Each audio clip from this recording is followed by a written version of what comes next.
name and go back to 4 years and stuff like that. It's a lot of work.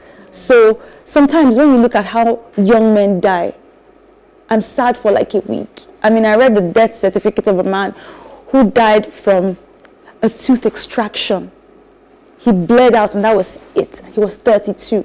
His wife is 27, and she's a widow. She has a little girl. So those things, they sometimes I'm enveloped by all the, You definitely have to find your own anchor. Exactly.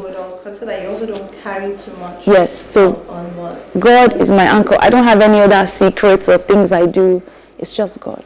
Thank you. About the financial side. So I want to ask, is there a rainbow in your journey at all? Is there a light at the end of the tunnel for any woman that's watching this now? I would say a newfound relationship with God that I didn't know I could develop, and just the amount of love I've received from strangers, and just the ability to touch so many lives and not even know it. I know, depending on where the widow is, a newfound, joy and love for God. So that, I think, would be what I'll say. The relationship with God on another level that I didn't even know that I could have, and the lives that have been touched and have touched me. Thank you. Adedoyin, so in terms of, we talked about what things people can put in place. You work in financial services. So beyond what Oluwaseun shared in terms of like a living trust and a will, are there any other things that can be done financially? So first of all, I'll say that it's never too early to have a will in place. My husband didn't have a will, so I don't even know what he owns and what he doesn't own. It's never too early to start to write a will. This is the time to write out things so your spouse that is remaining knows exactly what she needs to get together. And then there are a lot of life policies now, especially something like an endowment. So even if you don't die, you can still get the money you're contributing. Let's say you're contributing like 90 million, and then something happens just before the 90 million is completed. Your family still gets that money. And then if you did not die in the course of your contribution, you still get to keep your whatever it is that you've been able to put into the pot. So these little things would help cushion the effect of your loss, especially most times the men are the breadwinners.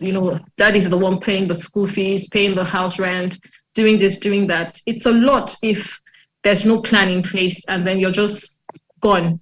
And we all say God forbid, but death is everyone's reality. Experience the loss of a spouse, because finances will always be needed. Finances will always be needed for anything.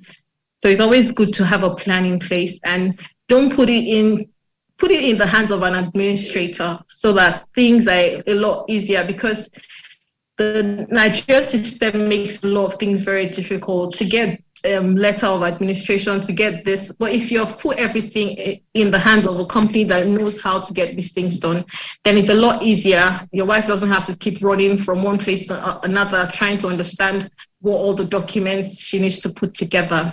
So I think all these things are very, very essential. Put a will in place, put a trust fund for your children's education. The moment you start to have children, have a life policy. Both men and women do have a life policy, because you just never know when time is up. Nobody knows. Thank you. And I'll throw that to Cedric. The final question is, so what about the intimacy side of things, right? So there's intimacy from speaking, but there's also the intimacy physically as well, whether it's touch or even sexually as well. How can a widow manage that, especially when she's also vulnerable as well? And I've heard of horrible situations where people would even want to take advantage of her. So Researcher, can you just share that with us? Thank you. That question, because so many thoughts are just going through my head. I remember the first time I stumbled on Seun Fumi's page. It was actually, she was talking about that, and she was saying it was exercise, that when she just gets in mood, she just exercises. And so yeah, that's one. And then really, honestly, the only person I can talk about is God, is the Holy Spirit. First of all, I'm very real, and fortunately for me, my first love, my topmost love language is touch. So in fact, that whole intimacy, that whole everything, to me, it was just like a new life, like nobody on the bed, nothing, So I could only lament to the Holy Spirit and to God. And in terms of falling into the wrong hands, again, honestly, the people you surround yourself with, the people who are praying for you, your relationship with God, because even if some people are so good at pretending, you might not even see any red flags, so it's only what the Holy Spirit tells you. Of course, there's some basic things I even had to learn on the job, because many people will pose as, late husband's friend, or I want to help the children. And because maybe you're in a lonely place, or maybe you just sometimes just want companionship, you fall into the wrong hand to say be careful, because